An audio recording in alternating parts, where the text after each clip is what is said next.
A very interesting storm setup is coming to the United States tomorrow in portions of the Northeast. In today's video, I will break down what your area may expect and what your area may see in terms of severe weather tomorrow. Diving right into things, we do have a level 2 out of 5 slight risk of severe weather in portions of Maine, all the way back down through portions of, I guess you could say, Pennsylvania, maybe even portions of Delaware, and a large marginal risk extending all the way into portions of Georgia, all the way from Maine. So very elongated, but this slight risk is very slim, and honestly, tomorrow may have a enhanced risk set up. Now, will the enhanced risk be issued? It's definitely possible, but I do think it's going to be pretty limited storm mode. We do actually have a 2% tornado risk in play for tomorrow, as you can tell. And I would not be surprised, actually, if we got a small 5% tornado risk back there. But I guess we'll have to see what the SPC does. 15% wind and a 5% hail. Now, here's a look. And I really want you to kind of be watching right in this area. That is the area to watch here as we move into tomorrow afternoon into the evening. You can tell storms are going to fire. Now you can tell it is a bit further to the west, so kind of just watching that area. So right in here is where we are watching very closely. And if any of these storms can stay long-lived, like this one in New York, we definitely could see a bit of a elevated tornado risk come out of it. And then they kind of cluster up as they push to the eastward, and that's where we could get that damaging wind threat. We could see some large hailstones whenever these storms first develop. So just something that we need to be watching very closely. We do actually have a decent amount of instability to work with tomorrow. Now, although it does not stick around very long, we do have around 2,000 joules per kilogram in some areas. So really just a pretty decent setup across this area for tomorrow. And if we go ahead and look at the STP for tomorrow, now, is it super high? No. But there is going to kind of be this brief time period tomorrow that we do have to be watching here for a elevated tornado risk. And honestly, if I were drawing this out, I would probably put like a 2% tornado risk across this area. And then probably I'm going to have to use, we'll actually just use black here. We'll go ahead and erase that. And this is where I'd probably put my 5% tornado risk.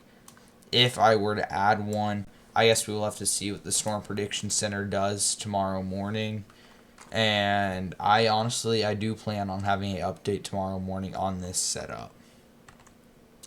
Here's just a look at the lapse rates. And now they aren't exceptionally high, but they are they're decently high. I mean, it's not like they're off the charts or anything, but it's a pretty good setup tomorrow. So definitely are going to be watching it closely. I'm trying to see if I can get any like good soundings. Like if I go ahead and head over here to just composite reflectivity without the updraft helicity swaths, and take like a sounding right ahead of this storm. Yeah, so we definitely could see STP. It's not crazy high. Photograph isn't the greatest. Slightly contaminated, but yeah. Just a setup that we definitely need to be watching tomorrow morning. Or I should say tomorrow throughout the day. But in the morning to see how models shift. And I put our severe threats for the majority of the Northeast. I do actually think a elevated tornado threat is in place, so I have issued a level 4 out of 10 on the scale for our tornado risk. I have gone with a level 6 out of 10 on our damaging winds, a level 3 out of 10 for hail, and a level 2 out of 10 for flooding. And don't think I was going to go throughout this video without talking about the tropics. Although the risk is kind of decreasing, now we're at a 30-60, as you can tell, across this area, instead of having a large red area, we now have a large orange area. Now this definitely could still continue to drop to the south, and if that occurs, we may actually see some development occur, and that could actually come up into the Gulf and the Caribbean if it were to drop further to the south. But currently it does not look like it is going to do that, and is just going to struggle to develop because dry air is going to eat it up. Here's just a look at the GFS, and here's a look at our system currently. I'm going to draw it a bit bigger so we can see here. We do have our low pressure. Do we have a lighter red that I can use? Yeah, let's go with this. So our low pressure system is spinning right here. We have our Bermuda High spinning over here. And this essentially is just going to, if it develops and stays a bit further to the north, it's just going to pull it out like it did Aaron. Now if this drops to the south, we could see some development, and it could go into the Gulf, could go up into Florida, although those chances are very unlikely. And it is more than likely going to just reach around the Lesser Antilles before dying off. So we're definitely watching this closely, but as we push forward, you can tell our low pressure system struggles to stay alive, and after it pushes through the Lesser Antilles, it just becomes disorganized showers and never does actually develop into anything. Here's just a look at the Euro. Yeah, we probably need to take a look at some other models. So here we are. And as we move forward, you can tell it's painting that same picture. Really struggles to even get to the Lesser Antilles, and it just dies out.